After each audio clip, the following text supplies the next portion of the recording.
Vice Chancellor of the University of Cape Town, Dr. Price, our honored guest, Professor Alice Walker, the faculty and staff of the university, the trustees of the Steve Biko Foundation, Mr. Arnold, Mrs. Biko, Dr. Huapa, Mr. Mkabela, Dr. Rampele, and Ms. Sabota, the student leadership and the SLC president, patrons of the Steve Biko Memorial Lecture, and those, of course, who join us as usual via the broadcasts on radio and television, both live and delayed broadcasts in 47 countries on the continent.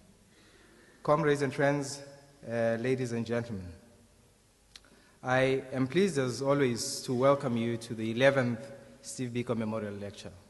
Welcome and good evening. Molweni, Sanibonani, Abshen, Huyenand. I was reminding a different group in Pretoria of people who had gathered to witness the readings by Professor Alice Walker at a night titled An Evening with Alice Walker, that the challenge of 11 languages is that you will sooner run out of airtime than you will out of pleasantries. And so in mitigation, my habit is simply now to skip to the 12th language and say Ayoba.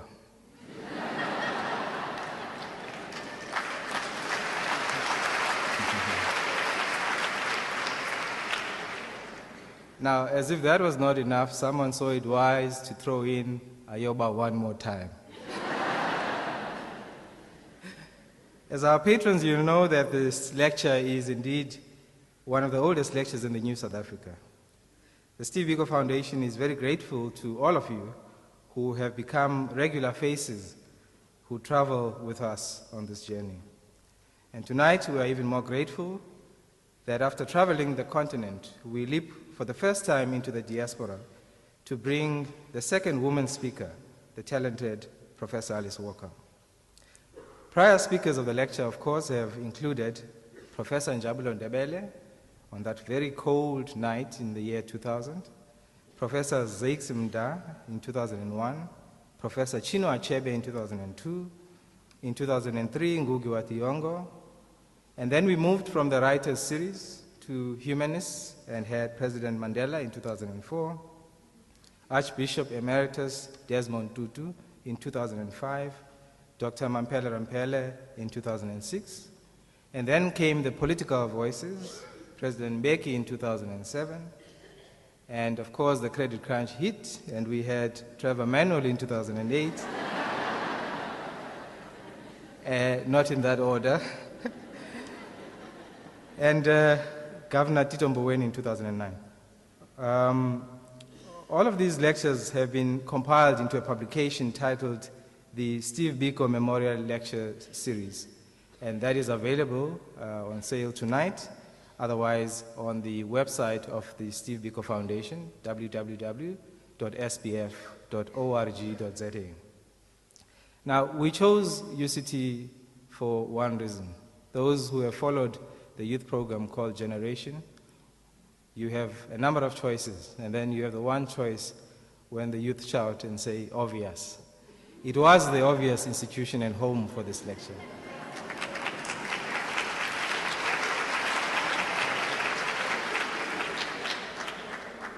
So having walked that path, we return now in the second decade to Professor Alice Walker, a writer, having gone, of course, full circle.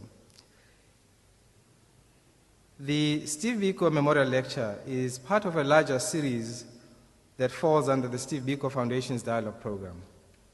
And consistent with the work of the foundation, the dialogue series attempts to use the intangible aspects of development in order to promote the link between citizenship and social action, between the story of the individual and that of society, between biography and history.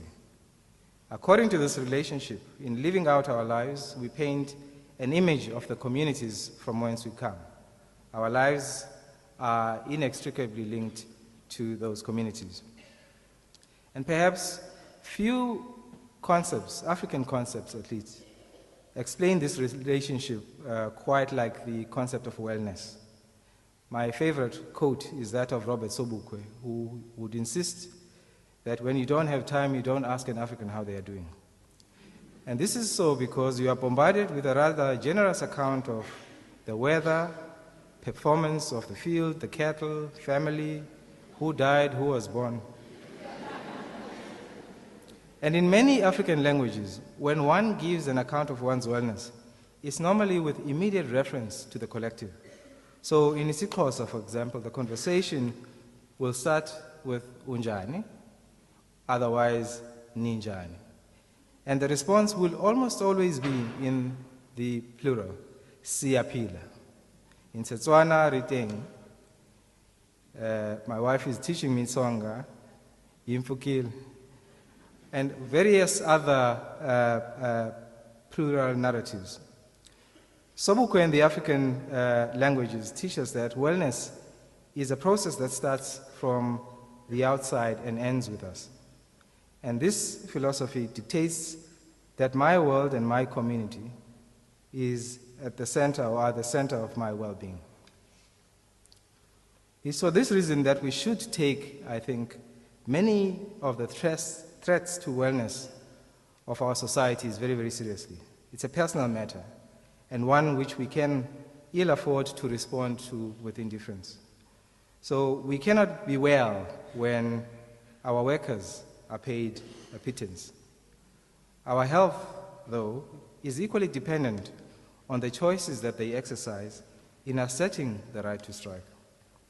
We cannot do this in a manner that assaults a higher right, the right to life. We cannot be well when the media ombudsman finds 60% of the time against the media for unprofessional journalism. But our health is even weaker when we prescribe a media tribunal as the remedy in a democratic society. We are certainly not well when we do nothing against the deterioration of our well-being, when we become disengaged citizens. Few writers have examined the wellness of the soul, quite like Professor Alice Walker. And she writes about many of these themes, including justice, sexuality, love, activism. And one of my most favorite themes, of course, for which she is very well known, is that of the image of the woman. She is strongly associated with womanism, which she describes as distinct from feminism. With consistency and dependability, she has taken us on many a journey on the trials and tribulations of the woman, and only to rescue the image from entrapment and victimhood, releasing it to flirt with triumph over adversity. In her most seminal work, The Color Purple, set in the deep American South, between the wars, she presents us with Sally, a young black born into poverty and segregation. Raped repeatedly by the man she calls her father, she is separated from 2 children, and then entrapped by the husband who treats her no better than a slave. But then she meets the glamorous Miss Avery, singer and the magic maker, a woman who has taken charge of her own destiny. And gradually, Sally discovers the power and joy of her own spirit, freeing her from the past and reuniting her with those she loves. One of the critics, Benjamin Zephaniah, says of this book, "If you are not touched, you can't ever be touched."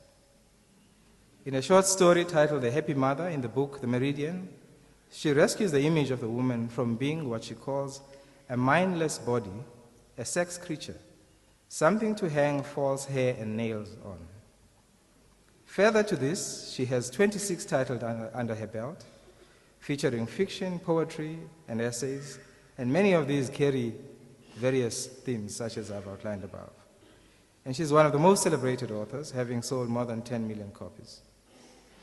It's therefore fitting that tonight we are led by Professor Walker in what she refers to as a conversation and not a lecture, and the title of which is Been Coming to See You Since I Was 5, Reflections of an American Poet connection to the South African soul.